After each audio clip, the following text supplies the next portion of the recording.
The rain came down over Alder Hollow in thin silver ropes, and Elowen Hartley walked through it without an umbrella, because the umbrella, like nearly everything else that had once belonged to her family, had been sold 2 winters ago. She did not mind the rain. She had learned, in the 3 years since her father's death, that there were far colder things than weather. A closed door, a relative's polite refusal, the particular silence that fell over a room when she entered it, wearing her mother's returned gown for the 3rd season running. She was not thinking of any of that as she hurried down the lane past Hollowmere Bridge. She was thinking only that she was late, that her aunt would have something sharp to say about it, and that if she did not reach the millinery before it closed, she would have no ribbon at all to freshen Seraphina's bonnet for the assembly on Friday. A task assigned to her, not because she had any skill with ribbon, but because it cost nothing to make the poor relation useful. She almost did not see the carriage at all, tipped as it was into the ditch beside the bridge, one wheel shattered, the horses stamping and unhappy in their traces. A man was crouched beside the broken wheel in the downpour, coat soaked through, dark hair plastered to his forehead, swearing under his breath with the particular fluency of a man who did not expect to be overheard. He looked, in every particular, like exactly what she took him for: a servant, a groom, some estate man sent out on an errand who had met with bad luck on a bad road. His coat was plain and dark and unfashionably cut. His boots were spattered to the knee.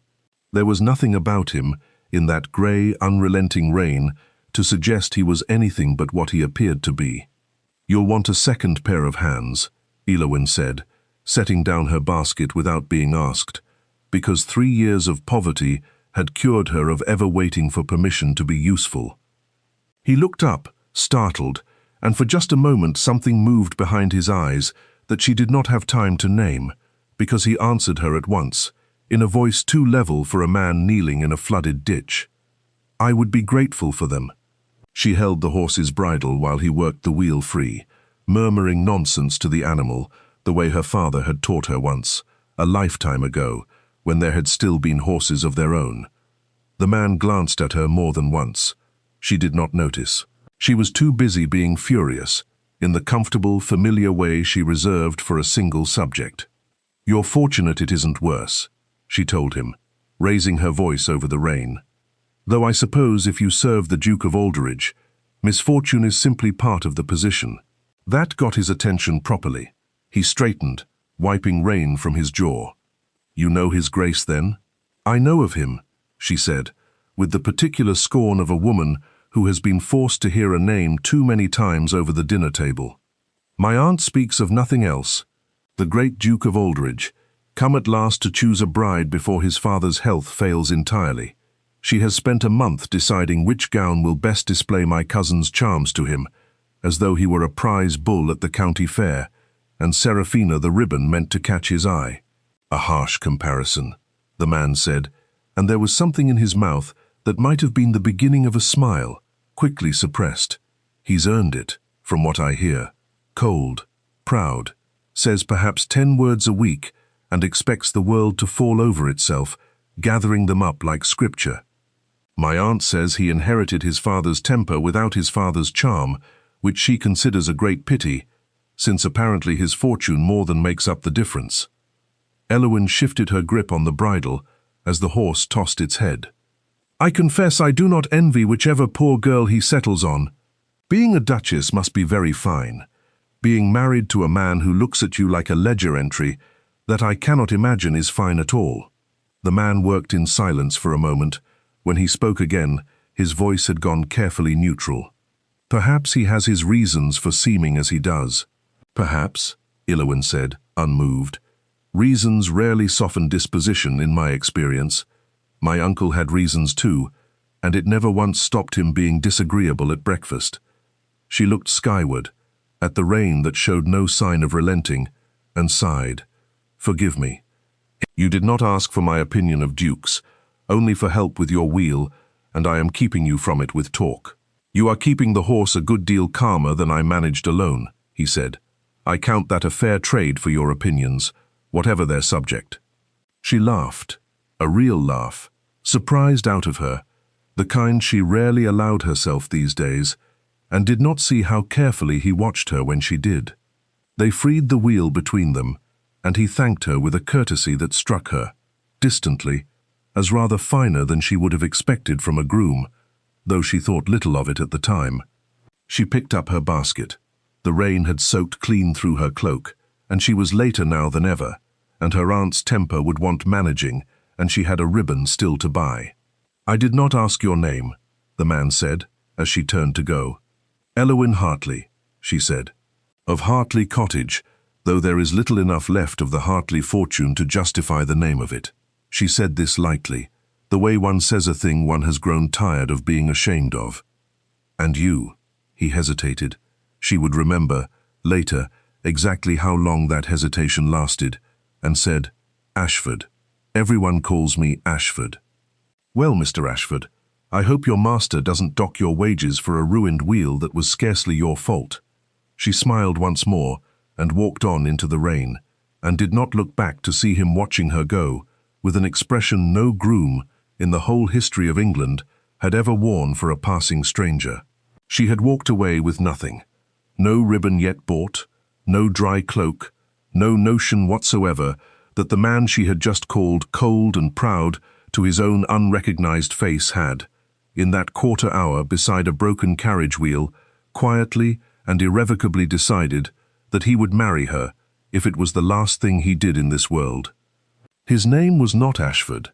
It was Julian Vane, 9th Duke of Alderidge, and he had spent the last hour of a very long, very lonely year pretending otherwise, for reasons that had seemed, until this afternoon, entirely sound. His father was dying. Not swiftly. The old Duke's heart was failing him by degrees, a slow unraveling that the physicians measured now in months rather than years, and with his father's dying had come the full weight of a promise made 2 decades before, that Julian would marry, and marry well, and marry before the old man's eyes closed for the last time, so that he might see the succession secured and rest easy. There was a girl already spoken of for the position, a Miss Seraphina Whitlow, niece to a respectable local family, said to be lovely, accomplished, everything a duchess ought to be on paper. Julian had agreed to travel to Alder Hollow to make her acquaintance before committing himself formally to a lifetime beside a woman he had never met. He had come in disguise because he had learned, in 8 seasons of being courted for his title rather than himself, that no one, no mother, no aunt, no carefully coached young lady, ever showed him their true face once they knew what he was. He wished, just once before he bound himself for life, to see a woman as she actually was. He had not expected to find her in a ditch, soaked to the skin, defending horses and insulting him without the faintest notion she was doing either. He had expected, if he was honest, very little from this whole excursion. He had not expected to feel, watching a poor gentlewoman argue with a stranger about his own character, something that felt dangerously like hope. It was not, of course, so simple as deciding. There was a contract to consider, his father's arrangement, made years ago with Seraphina's family, an understanding built on land and alliance rather than affection. There was his father's failing health and the old man's fierce, unbending desire to see the thing settled properly and soon.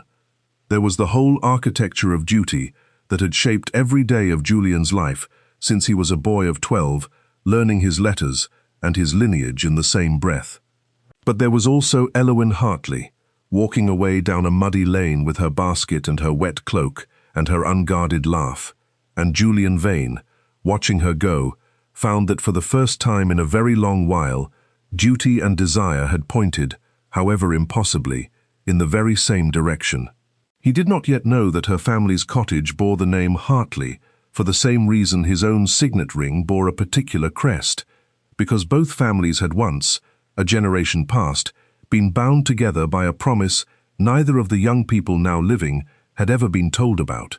He did not yet know that the arrangement his father spoke of so fondly had not in fact been made with the Whitlow family at all, but with a Hartley, Elowen's own father, before debt and misfortune had stripped the name of everything but its pride. He knew only that he meant to see her again, and that he had, for reasons he could not entirely explain even to himself, no intention of telling her who he was until he better understood who she was first. At Hartley Cottage that evening, Elowen's aunt, Mrs. Prudence Wick, greeted her lateness with the particular disappointment she reserved for every occasion, small or large, on which her niece failed to be sufficiently grateful for the roof over her head. "You are soaked through," she observed, as though this were a moral failing rather than a fact of weather. "And no ribbon, I see.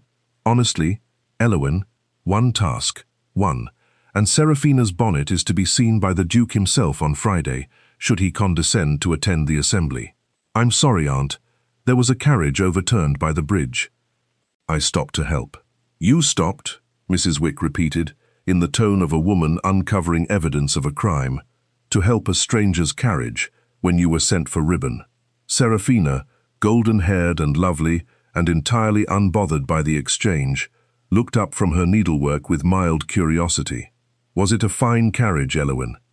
"Perhaps it was someone of consequence. I couldn't say. It was only a servant tending it, a groom, I think, or a steward. Ashford, he called himself." Elowen shrugged out of her wet cloak, hanging it by the meagre kitchen fire to dry, and did not think of him again, or told herself she did not, for the rest of the evening. She did not know, because no one had ever troubled to tell her, that her own father, the late Mr. Edmund Hartley, had once been the closest friend of the current Duke of Alderidge's father, and that the two men, young and hopeful, and long before ruin found the Hartley name, had signed a private contract of betrothal between their firstborn children, Julian, if a son, to Elowen, if a daughter, sealed with nothing grander than a handshake and a bottle of good claret, and forgotten by everyone except one old, dying man, who meant, before he left this world, to see it honored.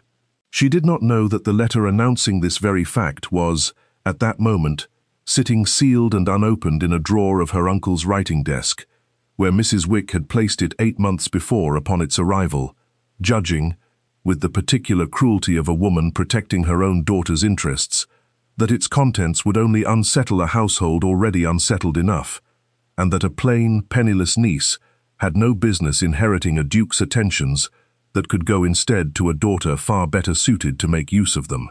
She only knew that she had met a groom in the rain, and found him unexpectedly easy to talk to, and that she would, in all likelihood, never see him again.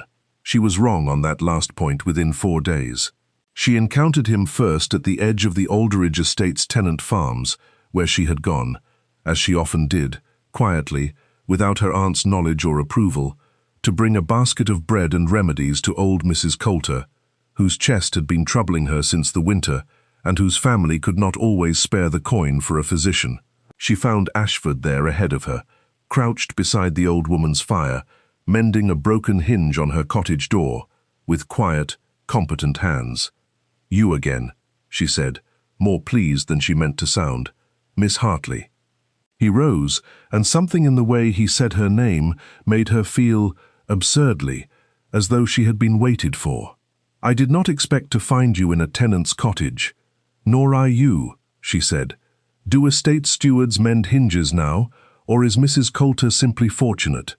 "A door that will not close lets in the cold," he said, which was not quite an answer, and she noticed, she would think of it again much later, that he had a habit of answering questions sideways, as though direct answers cost him something he was not yet willing to spend.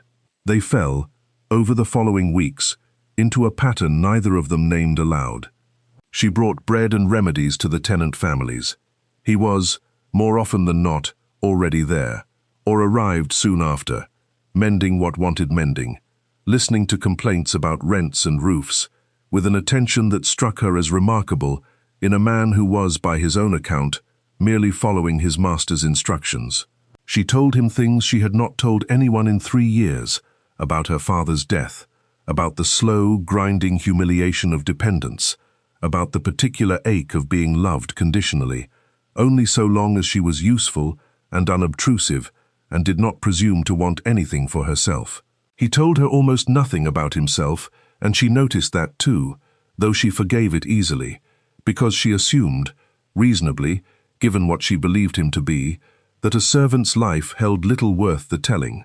There were mornings when she arrived before him and found herself, absurdly, watching the lane for the sound of his horse, and mornings when he arrived before her and pretended, badly, not to have been waiting. She noticed, though she did not let herself examine too closely what the noticing meant, that he remembered small things, that she took her tea without sugar since sugar had grown too dear for the household to spare, that she flinched, faintly, whenever anyone mentioned her father's old debts, that she always gave away the best of whatever bread she carried, and kept the heel and the burnt edges for herself, as though she had long ago decided she deserved only what was left over once everyone else had been served. "You do that every time," he said once, catching her hand before she could tuck the good half of a loaf into Mrs. Coulter's basket and keep the ruined half for her own supper. "Why? It's only bread," she said, startled by the sudden seriousness in his voice. "It is never only bread with you," he said. "I have watched you do this for 5 weeks now. You give the whole world its due and leave yourself the crust, and you do it so naturally that I do not think you even notice you are doing it." He turned the loaf gently in her hands, so that the good half faced her rather than the basket. "Someone ought to remind you, now and again, that you are allowed to want the better half of things for yourself." She had no answer for that, none that did not threaten to undo her composure entirely, and so she said nothing, and let him walk beside her the rest of the way to the farrow farm, in a silence that felt, for the first time in longer than she could remember, entirely comfortable rather than lonely. It was not only tenderness that grew between them in those weeks, but argument too, the particular argument of two people who have begun, without quite admitting it, to matter to each other. She scolded him once for speaking too plainly to old Farrow about a debt the man could not pay, thinking he risked the family's pride for the sake of tidy accounts. He told her, with more heat than she expected, that pride unexamined too long curdled into something crueler than honesty ever could, and she found herself, disconcertingly, unable to hold her ground against an argument that sounded uncomfortably like the ones she made to herself about her own family's treatment of her. "You speak as though you have some particular authority on the subject," she said, half teasing, half genuinely curious. "I have some experience of it," he said, and something closed briefly behind his eyes, some old grief she did not yet have the right to ask after, and she let the subject drop, though she filed the moment away carefully, the way she filed away everything about him that did not quite add up to a simple steward's life. "You're kinder to these people than any steward I've heard of," she told him one grey afternoon, watching him carry a bucket for a farmer's wife with a newborn on her hip. "Your Duke ought to know what a treasure he has in you." "He knows more than you might think," Ashford said, with a faint private smile that she did not understand and did not press him to explain. "I only hope, when he comes to choose his bride, he chooses someone who deserves men like you working under her," Elowen said. "Someone who'll look after the Coulters and the Farrows the way you do, and not simply admire her own reflection in the ballroom mirrors." "And if he does not?" Ashford asked, watching her face rather more closely than the question seemed to warrant. "If he chooses badly?" "Then I imagine you'll go on mending hinges regardless," Elowen said, "because good men do the right thing whether or not anyone above them notices or deserves it." She said it lightly, but he looked, for a moment, oddly moved, and she wondered, not for the first time, what exactly it was about this quiet steward that made her feel so thoroughly, dangerously understood. It was during the 5th week of these meetings that Julian understood, with the particular clarity of a man who has stopped fighting an outcome, that he was in love with her, not with the idea of her, not with the novelty of a woman who spoke to him honestly because she believed him beneath notice, but with Elowen Hartley herself, her stubborn kindness, her dry humor worn like armor over an old wound, her refusal to let poverty make her small even as it had cost her nearly everything else. It was also during that 5th week that his father's health took a sharp and frightening turn, and the old Duke, grey-faced and gasping in his study at Alderidge Hall, gripped his son's hand and made him promise, properly promise, this time, no more delay, that the matter of marriage would be settled by month's end. "I made a bargain with Edmund Hartley 20 years ago," the old man said, and Julian went very still, because he had never once heard that name from his father's lips before. A contract, boy, between his child and mine. I let it lapse when hardship struck their family, thinking it unkind to hold poor Hartley to terms he could no longer honor in comfort. But I never withdrew it, and I have thought of it every year since, wondering what became of that little girl. Find her, Julian. If she lives, if she's unmarried, the choice is still hers to make and yours to honor. I'll not die easy otherwise." Julian sat very still in the dim, medicine-scented room and felt something in his chest turn over entirely, because he already knew, with the sick, dizzying certainty of a man watching two halves of his life collide, precisely which little girl his father meant. He did not tell Elowen that day. He told himself he needed time to be certain, to make proper inquiries, to understand what the contract meant, and how it might be honored without wounding either family further. But the truth, the plainer and less comfortable truth, was that he was afraid. Afraid that the moment she learned he was the very Duke she had so freely and thoroughly criticized, she would see nothing else. Not the man who had listened to her, not the friend who had mended hinges beside her, only the title she had mocked, and the deception he had allowed to stand. He was not wrong to be afraid. He was only wrong to let the fear decide his silence for quite so long.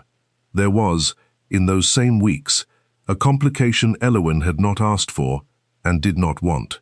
A Mr. Harwick Pell, newly arrived in the neighborhood with a comfortable inheritance and a reputation for choosing wives the way other men chose horses, had begun calling at Hartley Cottage with an attentiveness that delighted Mrs. Wick considerably more than it delighted Elowen herself.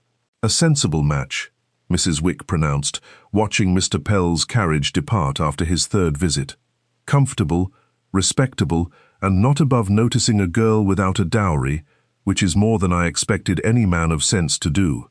You would be a fool, Elowen, to discourage him." Elowen found Mr. Pell perfectly civil and entirely without warmth. A man who spoke of her circumstances as though they were a mild inconvenience he was generously willing to overlook, rather than a life she had actually lived and suffered through, and she discouraged him as gently as her aunt's watchfulness allowed, which was not gently enough to satisfy Mrs. Wick, nor pointedly enough to satisfy Mr. Pell's own considerable vanity. It was Ashford who noticed, before Elowen quite admitted it to herself, how Mr. Pell's presence changed the temperature of every room she was made to share with him. He said nothing of it directly. He had, after all, no standing yet to object to any suitor she might entertain. But she noticed, in turn, the particular stillness that came over him whenever Mr. Pell's name was mentioned, and the careful, deliberate warmth with which he began, in small ways, making his own regard plainer, without ever once presuming further than a steward properly could. "Your aunt tells me Mr. Pell means to call again on Thursday," he said, mending a fence post at the edge of the Coulter land, with rather more force than the task required. "My aunt tells everyone a great many things she has decided are true before consulting me on the matter," Elowen said dryly. "I have not encouraged him, whatever she believes to the contrary." "I did not ask whether you encouraged him," Ashford said, not quite meeting her eye. "Only whether he calls." "He calls," she admitted, "and I sit through it, and I say as little as courtesy allows, and I count the minutes until he leaves." She studied him a moment, something sharp and curious rising in her. "Does it trouble you, Mr. Ashford, who calls upon me and who does not?"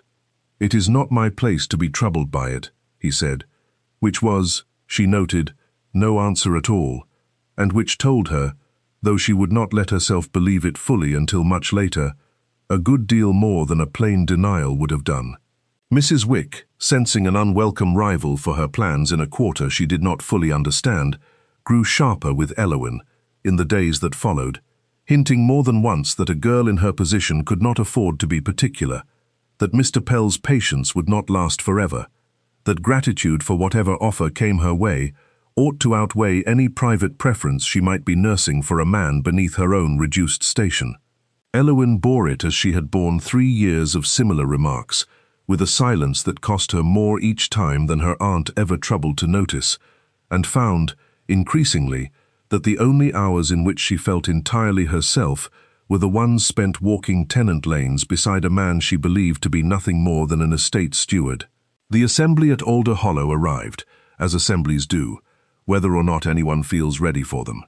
Mrs. Wick had spent a fortnight in preparation, and Seraphina's gown, pale blue silk, entirely beyond the family's real means, purchased on credit against the hope of a ducal match, was, by universal agreement, the finest thing the assembly rooms had seen in a decade. Elowen wore her mother's old rose muslin, turned and retrimmed by her own hand, and told herself, quite firmly, that she did not care in the least how she looked, because no one at the assembly would be looking at her regardless. She was wrong about that too, though not in the way she expected. The Duke of Alderidge's arrival was announced with all the ceremony the assembly rooms could muster. A hush, a flurry, Mrs. Wick's hand closing like a vice around Seraphina's wrist to steer her toward the receiving line, and Elowen, standing near the refreshment table with a cup of ratafia she did not want, watched the doors with idle curiosity, expecting nothing more than a glimpse of the cold, proud stranger she had heard described so often. The doors opened. The Duke of Alderidge walked in. It was Ashford. She would remember, for the rest of her life, the precise, vertiginous shock of that moment, the way the room seemed to tilt slightly, the ratafia trembling in her cup, the sound of her own pulse suddenly very loud in her ears. He was dressed as she had never seen him, dark blue, superfine and crisp linen, and a bearing that she recognized now, with mortifying clarity, as something she had mistaken all along for mere competence rather than command. He looked directly at her across the crowded room, searching for her, she understood later, the moment he crossed the threshold, and something in his face, some silent plea for patience, only made the humiliation burn hotter. She had told him, told the Duke himself, to his own disguised face, that he was cold and proud, and looked at women like ledger entries. She had pitied his supposed master's steward for having to serve such a man. She had spoken, for 5 weeks, with the reckless honesty of a woman who believed herself beneath any notice worth guarding against, and every word of it had gone straight to the very man she had insulted. She set down her cup with hands that were not quite steady, and she did not wait to be presented, and she did not curtsy, and she walked, with as much dignity as she could gather in the wreck of that moment, straight out of the assembly rooms into the cool dark of the street outside, leaving behind her aunt's furious whisper and her cousin's wide-eyed astonishment, and, though she did not look back to see it, the Duke of Alderidge moving through the crowd after her with a haste that scandalized at least 4 dowagers before he reached the door. Elowen. He caught her at the edge of the square, beneath a lamp that threw more shadow than light. "Please, let me explain." "There is nothing to explain, Your Grace," she said, and the title came out of her mouth like something bitter. "You are the Duke of Alderidge." "I am the fool who told the Duke of Alderidge, to his face, that he was cold and proud and unworthy of a good woman's regard, and you let me go on believing you were a servant for 5 entire weeks, watching me make an utter spectacle of my own foolishness." "You made no spectacle," Julian said. "You made me understand, more clearly than I have ever understood anything, exactly the kind of woman I wish to marry." "Do not," she said, and her voice cracked on the word, "do not stand there and tell me this was some manner of courtship. You deceived me. You let me speak freely because I believed I had nothing to lose by speaking honestly to a groom, because a groom's opinion of me carried no weight, and a duke's carries everything. You took that freedom from me the moment you accepted it under false pretenses, and I will not pretend that is romance rather than theft." He flinched, because it was true, and because he had feared exactly this reckoning for 5 long weeks, and found it no easier for the anticipation. "You are right to be angry," he said quietly. "I ought to have told you sooner. I told myself I was protecting the truth of what grew between us, that if you knew who I was too soon, you would guard yourself the way every other woman I have met has guarded herself, and I would learn nothing true about you at all. That was my reasoning." I see now it was also my cowardice, dressed in kinder clothes. That is not an apology, Elowen said, though something in her chest had begun, treacherously, to loosen at his honesty. No, he agreed. It is only the truth, which you have always deserved more of from me than I gave you. He drew a slow breath. There is more you do not know, and I would rather you heard it from me tonight, whatever else you decide, than from your aunt or mine tomorrow. Your father and mine made a contract 20 years ago, a betrothal between his child and mine, sealed before either of us was born. My father has never withdrawn it. He asked me, not a fortnight past, to find you, to give you the choice he believes is rightfully yours, if you still live and are unwed. He watched her face carefully. I did not come to Alder Hollow to honor a contract, Elowen. I came, disguised, hoping to meet a stranger honestly, before duty forced my hand toward Miss Whitlow. I found you instead, and I fell in love with you before I ever learned your father's name matched the one in my own father's letter. The contract is real, but it is not why I want to marry you. I would want to marry you if there were no contract at all. She stood very still beneath the lamplight, rain beginning again in a fine, cold mist, and felt the whole architecture of the last 3 years, the smallness she had been taught to accept, the gratitude she had been made to perform for scraps of kindness, the quiet certainty that she was a burden to be managed rather than a woman to be chosen, shift beneath her like unsteady ground. I do not know how to believe you, she said finally, when believing you costs so much, and disbelieving you costs so little. Then do not believe me yet, he said. Only allow me the chance to earn it. That is all I ask, and it is considerably less than you are owed. She did not answer him that night. She walked home alone in the rain, and she did not weep, because 3 years of practice had taught her to save her weeping for private hours when no one could see it and use it against her, and she lay awake long past midnight, turning over every word he had spoken, unable to decide whether her heart was breaking, or for the first time in longer than she could remember, cautiously beginning to hope. She did not sleep that night, nor much of the nights that followed. She turned every conversation over in her mind, searching each one for the moment she ought to have suspected, and found only her own unguarded honesty staring back at her. The times she had complained of the Duke's coldness, mocked his supposed pride, pitied the servant she believed forced to endure him. She burned, remembering it, with a shame that had nothing to do with poverty, and everything to do with having been, for 5 weeks, entirely and helplessly herself, in front of a man who had not offered her the same plain honesty in return. There had been, in that same stretch of weeks before the assembly, a night neither of them spoke of again for some time afterward, though both remembered it with a clarity that outlasted every easier conversation between them. Young Tom Farrow, the farmer's boy of no more than 6 years, had taken a fever so sudden and so fierce that his mother had sent a barefoot neighbor's child running through the dark for anyone who might help, and it was Ashford who arrived first, having been at the estate offices later than usual that evening, and Elowen, who arrived not 10 minutes behind him, drawn by the same frightened messenger.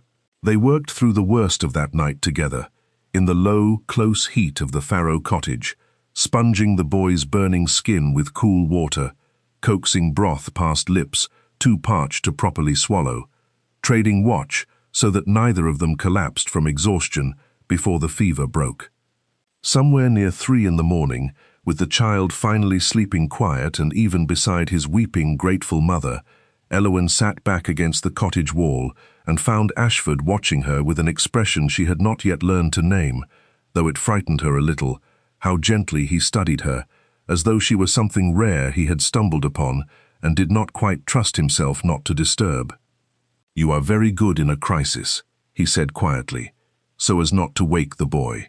"I have had practice," she said, and something in her voice must have carried more than she intended, because he reached over, in the dim firelight, and took her hand, not with any impropriety, only the plain, wordless comfort of one exhausted person steadying another, and did not let go for a long while.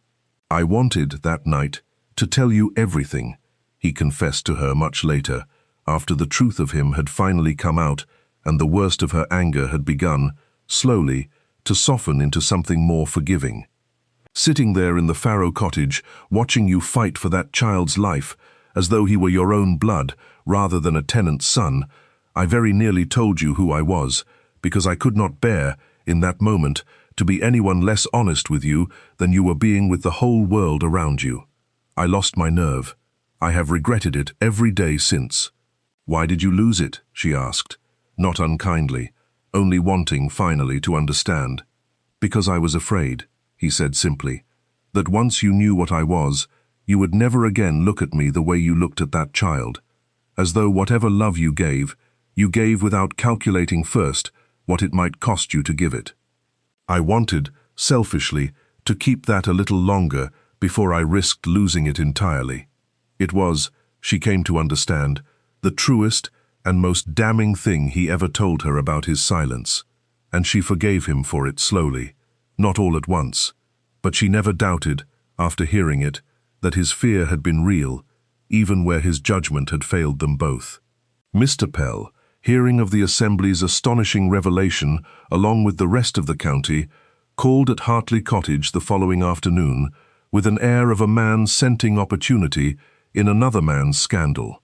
"I confess I had not realized the Duke himself had been paying you such particular attention, disguised as he was," he said.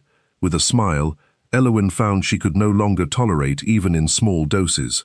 "It does raise a question, does it not, of what sort of woman attracts a man's notice under false pretenses. I wonder if he found you quite so charming once the game was up." "I wonder, Mr. Pell," Elowen said, with a coldness that startled even herself, "whether you have ever in your life spoken to a woman as though her feelings mattered more than your own curiosity about them. If you have not, I would ask you not to practice the habit on me." She left him standing in the parlor, and did not receive him again, and found, in the small satisfaction of that refusal, the first steady ground she had felt beneath her since the Assembly. Mrs. Wick, predictably, saw an opportunity rather than a wound.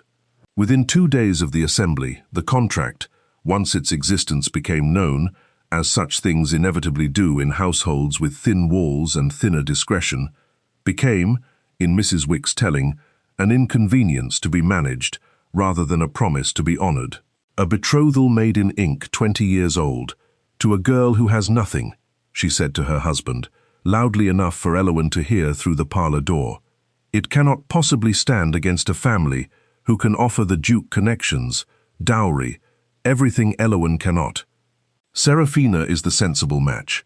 Elowen ought to release him from an obligation that does neither of them credit." It was Seraphina, in fact, who first showed her true measure in the matter, not through cruelty, but through a quiet, unexpected kindness that Elowen had not known to look for. "Mamma wishes me to press my claim," Seraphina told her cousin one evening, setting aside her needlework with unusual seriousness. "But I have watched the Duke look at you all evening at that Assembly, cousin, and I have watched you not notice it because you were too busy being furious. I do not want a husband who looks at another woman the way he looked at you. I would rather have no Duke at all than a marriage built on somebody else's broken heart." It was not forgiveness exactly, nor even friendship. The two cousins had never been close, and old resentments did not dissolve in a single conversation. But it was honesty, freely given, and it cost Elowen something to receive it without her old defensive bitterness, and she managed it anyway, because she was tired, suddenly, of assuming the worst of everyone around her. Mrs. Wick did not surrender so easily. She wrote, without her niece's knowledge, to the old Duke himself, suggesting delicately that the Hartley girl's reduced circumstances and want of proper accomplishment made her an unsuitable match for so great a house, and that her own daughter, better bred to such a position by every measure that mattered, ought to be considered instead. It was, in its way, the cruelest thing she had yet done to Elowen, not the years of small humiliations, but this attempt to close a door before Elowen had even decided whether she wished to walk through it. Julian learned of the letter only because his father, amused rather than persuaded, showed it to him with the dry observation that Mrs. Wick's ambition considerably outpaced her judgment. "She does not understand," the old Duke said, weak but lucid in his sickbed, "that I have already had my answer, if the girl will give it. Go to her, Julian. Do not wait for contracts and letters to decide this.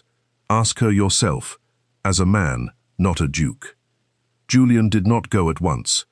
He understood, with a patience that cost him considerably more than it appeared to, that Elowen needed something from him first that no proposal could provide.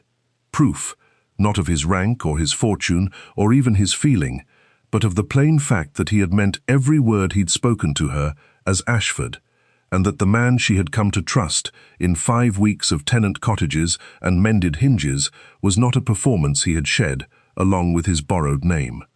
He went instead, quietly, to Mrs. Coulter's cottage, and finished repairs he had begun weeks before as a steward, and had no obligation now, as a duke, to complete himself rather than send a servant to do.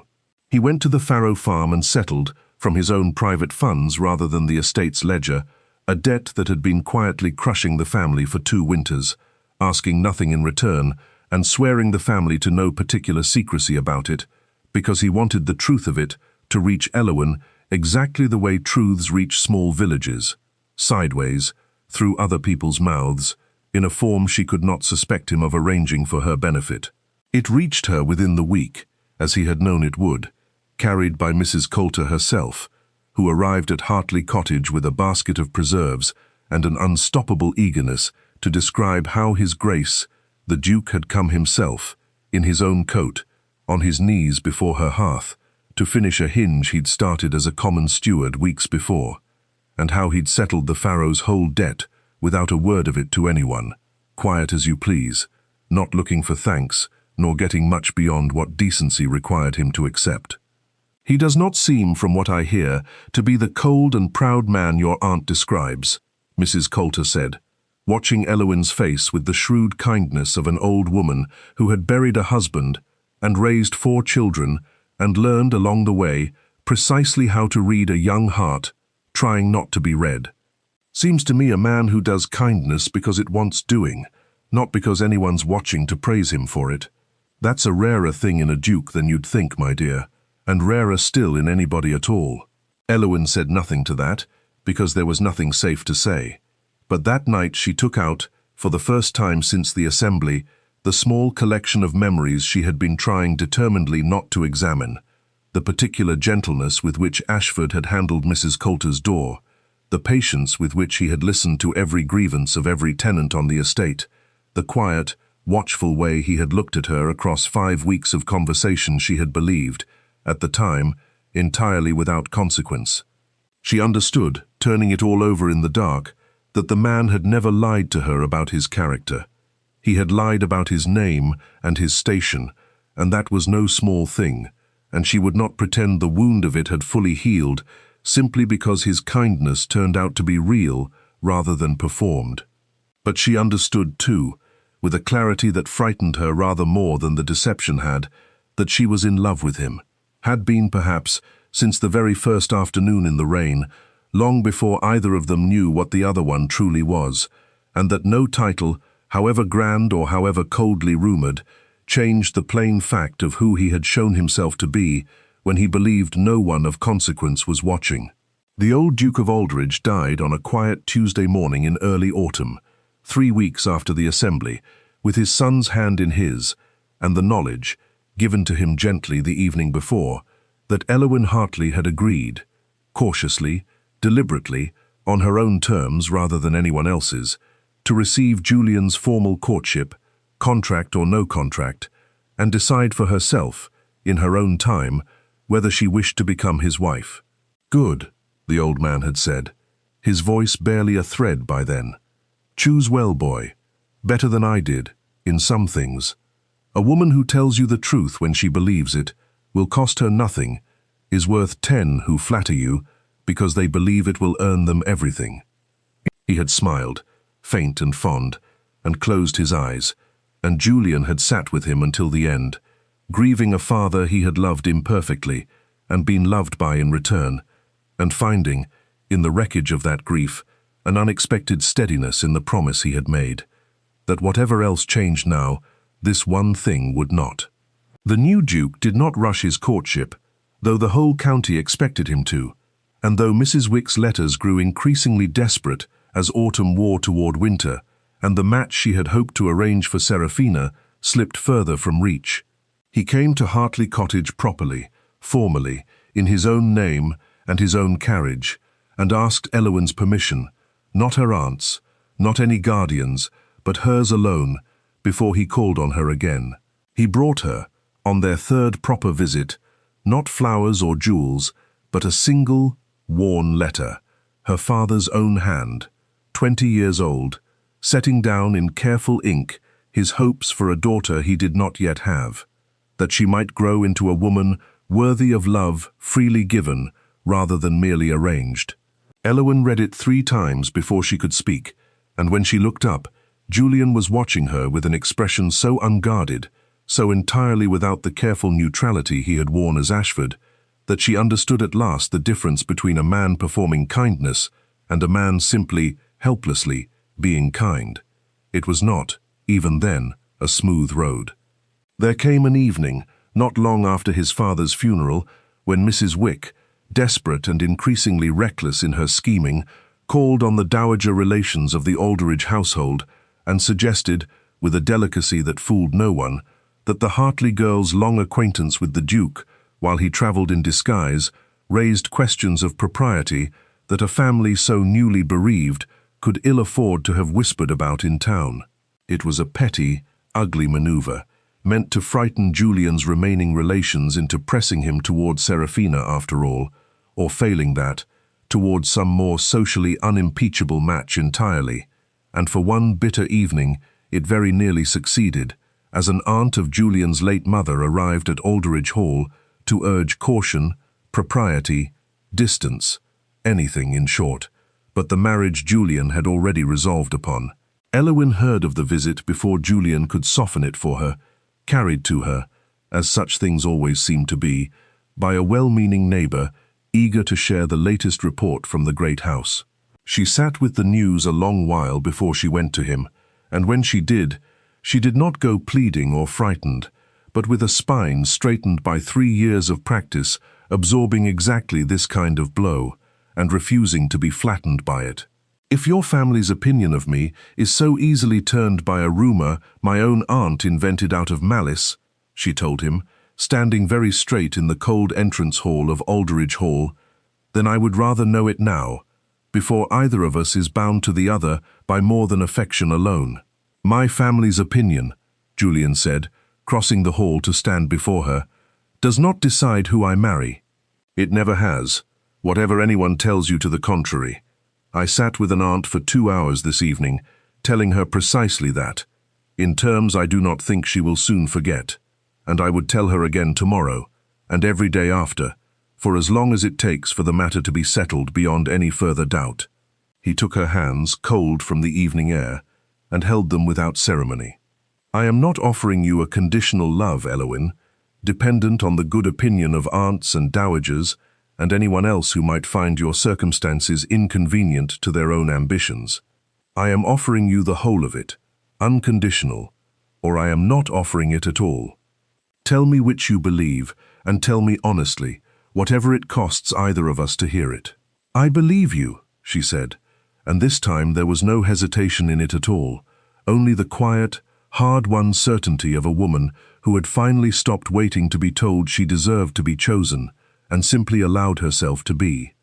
He kissed her then, in the cold entrance hall, with none of the caution either of them had practiced so carefully in the weeks before, and when at last she drew back, she found she was laughing, a real laugh, the same one that had startled out of her that first rainy afternoon beside the broken carriage wheel, and he was watching her with an expression of such open, undisguised wonder that she understood, finally and completely, that whatever else had passed between them in deception and disguise, this at least had never once been false.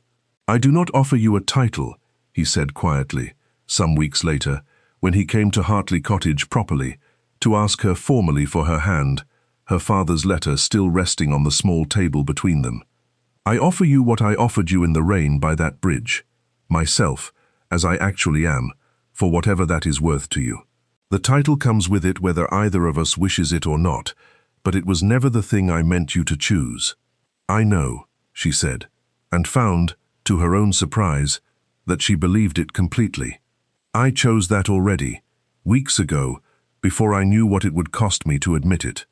They were married in the spring, in the small stone chapel at Alder Hollow, rather than the grander cathedral in town, because Elowen asked for it, and Julian, who had learned by then that her wishes deserved more weight than convention, saw no reason to refuse her. The chapel was decorated simply, with early wildflowers gathered from the very tenant lanes where they had first come to know each other, rather than the hothouse arrangements a duchess's wedding might have been expected to demand, and Elowen thought, standing at the door in her mother's altered gown, made new again with careful stitching rather than costly silk, that she had never in her life felt less like a poor relation and more entirely, unmistakably herself. Mrs. Wick attended, chastened and considerably softened by circumstance, having discovered, somewhat to her own bewilderment, that a niece, elevated to duchess, made rather better use of family loyalty than a niece kept small and grateful ever had. Seraphina stood beside her cousin as the closest thing to a friend either of them had ever truly had, and confessed, quietly, before the ceremony began, that she had grown rather fond of Mr. Pell's own younger brother in the month since the assembly, a match her mother had not yet noticed, and would, Seraphina suspected with some private amusement, take considerably more convincing to accept than any duke ever had. Old Mrs. Coulter wept openly through the whole ceremony and told anyone who would listen, for years afterward, that she had known it from the very first, the day his grace mended her hinge with his own 2 hands and looked at a poor gentlewoman in the rain as though she were the only thing in the whole grey world worth seeing clearly. Julian's remaining aunt attended too in the end, arriving with rather less certainty than she had shown some months before, and found herself, over the course of the wedding breakfast, thoroughly and unexpectedly charmed by a young duchess who spoke to tenant farmers and titled guests with precisely the same unaffected warmth, and who thanked the kitchen staff by name for every dish set before her, having spent enough years being overlooked herself to know exactly how much such small courtesies could mean to those rarely offered them. The vows themselves were plain, traditional, nothing invented for the occasion, but Julian added, quietly, before the final blessing, a private line meant for her alone rather than the assembled guests. I promised you once, standing in the rain, that I would earn whatever trust I had not properly deserved, he said, low enough that only she could hear it clearly.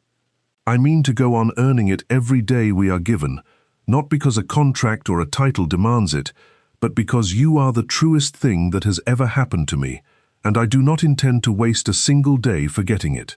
She could not answer him properly for the tears standing in her eyes, and so she only pressed his hand, hard, and let the vicar finish the service, and stepped out of the small stone chapel into bright spring sunlight as the Duchess of Alderidge, with wildflowers in her hair and her father's 20-year-old letter, folded carefully in the small reticule at her wrist, carrying forward at last the promise 2 young men had made long before either of their children were born, honored finally, not out of obligation, but out of love that had grown, slowly and honestly, in tenant cottages and rainy lanes, long before either of them understood what it would come to mean.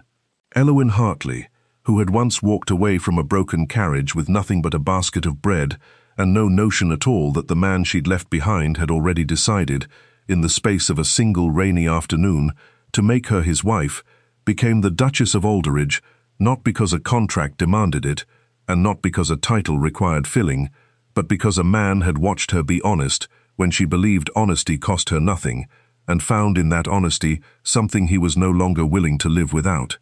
She kept, all her life, a particular fondness for rainy afternoons, and for broken things worth the trouble of mending, and for the quiet, private certainty, hard-won and never taken for granted, that she had been chosen not despite having nothing, but because the nothing she carried had never once included a false word, and that, in the end, had been worth more to the man who loved her than any dowry the world could have offered in its place.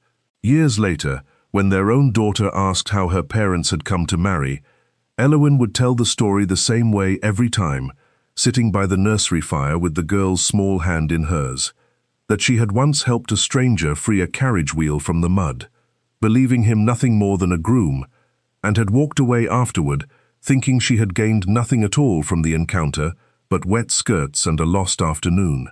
She would tell her daughter that the truest kindnesses are rarely done for an audience, and the truest love rarely announces itself with any title at all, that it shows itself instead in mended hinges, in settled debts quietly given, in a hand that reaches for yours in the dark hours of another person's crisis and does not let go.